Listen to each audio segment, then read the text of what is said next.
जय हिंद दोस्तों, स्वागत है आपका अपने YouTube चैनल अमरपाल जी के जीएस पर। तो दोस्तों आज है 25 जुलाई और 25 जुलाई को दोस्तों आपका एसएससी एमटीएस का एग्जाम था, जो कि दोस्तों आपका फर्स्ट शिफ्ट में कंडक्ट हो चुका है। तो जिनका भी एग्जाम था आशा करते हैं कि बहुत अच्छा गया होगा। तो दोस्तों आज की इस वीडियो में 25 जुलाई फर्स्ट शिफ्ट में आज जीके जीएस के दोस्तों सारे प्रश्न को देखेंगे, जो कि लगभग सभी मुझे प्राप्त हो चुके हैं, जो कि दोस्तों आपका 100% रियल एंड ऑथेंटिक प्रश्न है। तो दोस्तों इसी तरह से रियल और ऑथेंटिक किसी भी एग्जाम का एनालिसिस पाने के लिए आप हमारे यूट्यूब चैनल को सब्सक्राइब कर लीजिए तथा नोटिफिकेशन बेल को भी ऑन कर लीजिएगा। और किसी प्रकार का कोई समस्या होता है तो दोस्तों आप हमें व्हाट्सएप मैसेज भी कर सकते हैं, या पीडीएफ आपको चाहिए होता है तो आप हमें व्हाट्सएप मैसेज पीडीएफ लिखकर सेंड कर दीजिएगा। तो चलिए दोस्तों शुरू करते हैं। पहला प्रश्न आया था दोस्तों आपका कि आर्टिकल 112 का संबंध किससे है। तो पॉलिटी से दोस्तों आपका 4 से 5 क्वेश्चन इस शिफ्ट में आया है आपका। तो जो पहला क्वेश्चन है पॉलिटी से, जो कि आर्टिकल 112 का संबंध पूछा था आपका। तो भारतीय संविधान के अनुच्छेद 112 में भारत के केंद्रीय बजट को वार्षिक वित्तीय विवरण के रूप में निर्देशित किया गया है। तो दोस्तों क्या किया गया है, तो केंद्रीय बजट को वार्षिक वित्तीय विवरण के रूप में निर्देशित किया गया है। तो वार्षिक वित्तीय विवरण दोस्तों आपका राइट आंसर होगा। बजट आपका गलत आंसर होगा, क्योंकि बजट का उल्लेख दोस्तों भारत के संविधान में कहीं भी नहीं किया गया है। जो कि भारतीय गणराज्य का बजट होता है उसे ही दोस्तों वार्षिक वित्तीय विवरण कहा जाता है, जिससे कि आर्टिकल 112 में संबंध है, जिससे प्रत्येक वर्ष फरवरी के पहले कार्य दिवस को भारत के वित्त मंत्री के द्वारा संसद में पेश किया जाता है। तो दोस्तों हाल में जो आपका पेश किया गया है वो आपका निर्मला सीतारमण जी के द्वारा पेश किया गया है आपका बजट। अगला आपका पूछा है दोस्तों कि सल्फर का एटॉमिक नंबर कितना है। तो बात करें दोस्तों सल्फर का एटॉमिक नंबर का, तो किसी तत्व के नाभिक में उपस्थिति प्रोटीन की संख्या 4 तथा न्यूट्रॉन की संख्या 5 है। इस तत्व की परमाणु संख्या तथा परमाणु द्रव्यमान बताइए। तो सल्फर का जो आपका एटॉमिक नंबर होता है दोस्तों आपका 16 होता है। तो 16 आपका राइट आंसर होगा। इसके अलावा जिसका मास नंबर होता है वो आपका 32 होता है। दोस्तों आपका 16 आपका राइट आंसर होगा। अगला है दोस्तों कि हॉकी में मैक्सिमम कितने प्लेयर को सब्स्टिट्यूट किया जा सकता है। तो दोस्तों इसका तो आंसर मुझे नहीं मिल पाया है, लेकिन आपको पता होगा तो आप कमेंट सेक्शन में जरूर बताइएगा। लेकिन बात कर ले लोग दोस्तों हॉकी का, तो हॉकी के दोस्तों हर टीम में आपका 11 खिलाड़ी होते हैं। हॉकी मैच में 2 टीम खेलती है। जो टीम विपक्षी टीम के गोल पोस्ट में जितनी ज़्यादा गोल मारेगी उस मैच की विजेता रहेगी। अगला था दोस्तों आपका कि नुआखाई उत्सव किस राष्ट्र से संबंधित है। तो नुआखाई जो पर्व है दोस्तों वो आपका ओडिशा का प्रमुख लोक पर्व है। यह पर्व पश्चिम ओडिशा के सीमावर्ती छत्तीसगढ़ में भी मनाया जाता है। तो दोस्तों नुआखाई ओडिशा आपका राइट आंसर होगा। इसके बाद आपका आया था दोस्तों कि सैयद वंश के बाद कौन सा वंश आया था। तो दोस्तों बात करें सैयद वंश का, तो सैयद वंश का अंतिम शासक अलाउद्दीन आलम शाह था। इसने सत्ता पंजाब के जागीरदार बहलोल लोधी को सौंपी थी। तो दोस्तों सैयद वंश के बाद आपका बहलोल लोधी आपका शासक में संभाला था। तो लोधी वंश आपका राइट आंसर होगा। तथा स्वयं बंदायूं चला गया था। साम्राज्य के बारे में कहावत थी कि आलम से पालम तक इसकी सल्तनत तो सिमटी हुई है। आलम शाह के अपने वजीद अमित शाह खान से मतभेद होने के कारण उसे दिल्ली छोड़ बंदायूं जाना पड़ा था। तो आपका लोधी वंश आपका राइट आंसर होगा। इसके बाद दोस्तों आपका था कि निम्न में से कौन सा हीरोइन है जो सबसे ज़्यादा आकर्षित करती है। तो 4 ऑप्शन दिया गया था आपका। तो उसमें दोस्तों श्रीदेवी दोस्तों आपका राइट आंसर होगा कि निम्न में से ये हीरोइन है जो सबसे ज़्यादा आकर्षित करती है।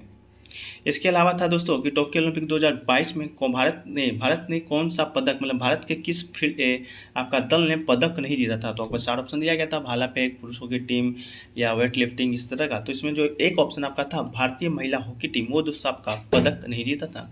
तो आपका भारतीय महिला हॉकी टीम आपका राइट आंसर होगा, जो कि दोस्तों आपका हार गई, चौथे स्थान पर थी। इसके अलावा बात करें दोस्तों अगला प्रश्न कि अनुच्छेद 51 का संबंध किससे है। तो दोस्तों जिसमें संविधान के अनुच्छेद 51 के तहत नागरिकों को उनके मौलिक कर्तव्यों के बारे में समझाने का प्रयास किया गया है।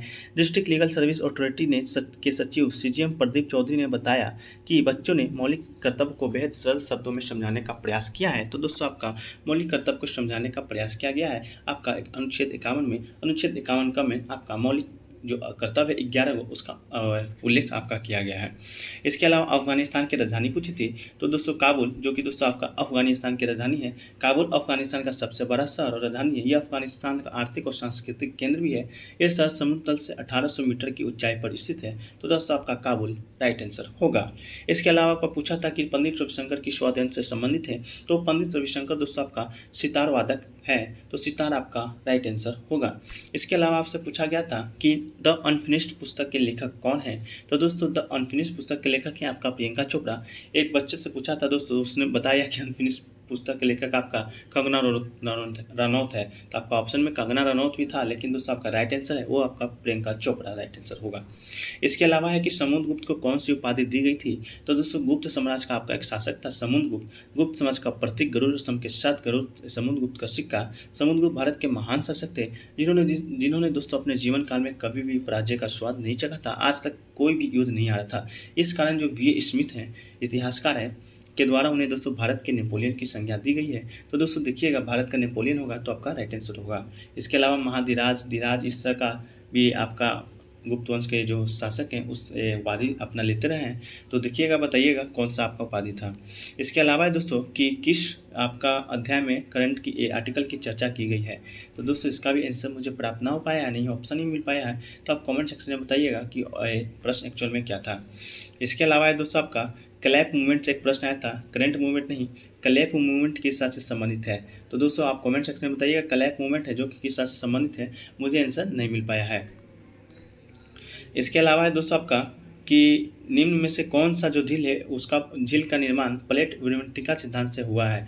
तो दोस्तों झील का तो आंसर नहीं पता है, लेकिन दोस्तों प्लेट विवर्तिका है उसको सिद्धांत को देख लें तो दोस्तों प्लेट विवर्तिका एक वैज्ञानिक सिद्धांत है जो पृथ्वी के स्थल मंडल में बड़े पैमानों पर होने वाली गतियों की व्याख्या प्रस्तुत करता है। साथ ही महाद्वीपों, महासागरों और पर्वतों के रूप में धरातलीय उच्चावच के निर्माण तथा भूकंप और ज्वालामुखी जैसी घटनाओं के भौगोलिक वितरण की व्याख्या प्रस्तुत करने का प्रयास करता है। तो प्लेट विवर्तिका दोस्तों आपका ये सिद्धांत है, लेकिन झील का निर्माण पूछा था तो आप कमेंट सेक्शन में जरूर बताइएगा।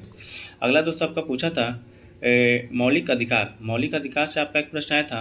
तो बात कर दोस्तों मौलिक अधिकार का, तो मौलिक अधिकार भारत के संविधान भाग 3 में अनुच्छेद 12 से 35 तक में आपका वर्णित है, जो कि भारतीय नागरिकों को प्रदान किया गया है, जो समान स्थिति में सरकार के द्वारा सीमित नहीं किए जा सकते हैं। इनकी सुरक्षा का जो आपका दायित्व दिया गया है वो दोस्तों सर्वोच्च न्यायालय को दिया गया है। मौलिक अधिकार का आपका अगर उल्लंघन होता है तो दोस्तों आप सीधे सर्वोच्च न्यायालय में जाकर उसके विरुद्ध अपनी कानूनी लड़ाई लड़ सकते हैं। इसके अलावा दोस्तों आपका एक पूछा था प्रस्तावना से संबंधित एक प्रश्न था।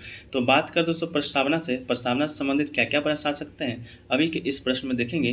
तो प्रस्तावना बात करें तो संविधान सभा के 299 सदस्यों ने सर्वसम्मति से जिन 2 शब्दों से दूरी बनाई थी उसे दोस्तों इंदिरा गांधी की सरकार ने 42वां संविधान संशोधन विधेयक संसद से पारित कर प्रस्तावना में शामिल कर लिया था। तो पहला प्रश्न तो यही है कि जो भारतीय संविधान में प्रस्तावना में जो संशोधन किया गया है पहली बार, वो किस संविधान संशोधन के तहत किया गया है, तो आपका 42वां संविधान संशोधन के तहत किया गया है। इसके अलावा बात करें कब किया गया है, किस वर्ष किया गया है, तो 1976 में किया गया है। 11 नवंबर 1976 को विधेयक पारित हुआ था और 3 जनवरी 1977 से समाजवादी, पंथ निरपेक्ष और अखंडता 3 शब्द को आपका प्रस्तावना में शामिल कर लिया गया था। तो 3 प्रश्न ये हो गया, कब किया गया था, तो 42वां संविधान संशोधन 1976 ईस्वी में, और कौन कौन से शब्द जोड़े गए थे, तो समाजवादी, पंथ निरपेक्ष और एक अखंडता शब्द को आपका जोड़ा गया था। इसके बाद बात करें प्रस्तावना नागरिकों को आपसी भाईचारा और बंधुत्व के माध्यम से व्यक्ति के सम्मान तथा देश की एकता और अखंडता सुनिश्चित करने का संदेश देती है। बंधुत्व का उद्देश्य सांप्रदायिकता, क्षेत्रवाद, जातिवाद, भाषा जैसी बाधाओं को दूर करना है। प्रस्तावना में प्रतिबंधकारी शक्तियों भले न हो परंतु हमारे संविधान की आत्मा है। तो दोस्तों आपका राइट आंसर देख लीजिएगा कौन सा है, बाकी कमेंट सेक्शन में बताइएगा कि प्रस्तावना से रिलेटेड कौन सा प्रश्न आपका हालांकि आया था। इसके बाद इतना ही प्रश्न दोस्तों आज के फर्स्ट शिफ्टों में प्राप्त हुए हैं। तो दोस्तों अगर कोई प्रश्न छूट गया होगा तो उसे कमेंट सेक्शन में जरूर बताइएगा। ये प्रश्न दोस्तों आपका 100% रियल एंड ऑथेंटिक प्रश्न है। तो इसी तरह से रियल एंड ऑथेंटिक किसी भी एग्जाम का एनालिसिस पाने के लिए चैनल को सब्सक्राइब कर लीजिए तथा नोटिफिकेशन बेल को ऑन कर लीजिएगा। वीडियो कैसा लगा कमेंट सेक्शन में बताइएगा। अच्छा लगा तो वीडियो को लाइक जरूर कर दीजिएगा, दोस्तों में अधिक से अधिक शेयर भी कीजिएगा। तो मिलते हैं दोस्तों नेक्स्ट वीडियो में, जब तक के लिए जय हिंद, धन्यवाद।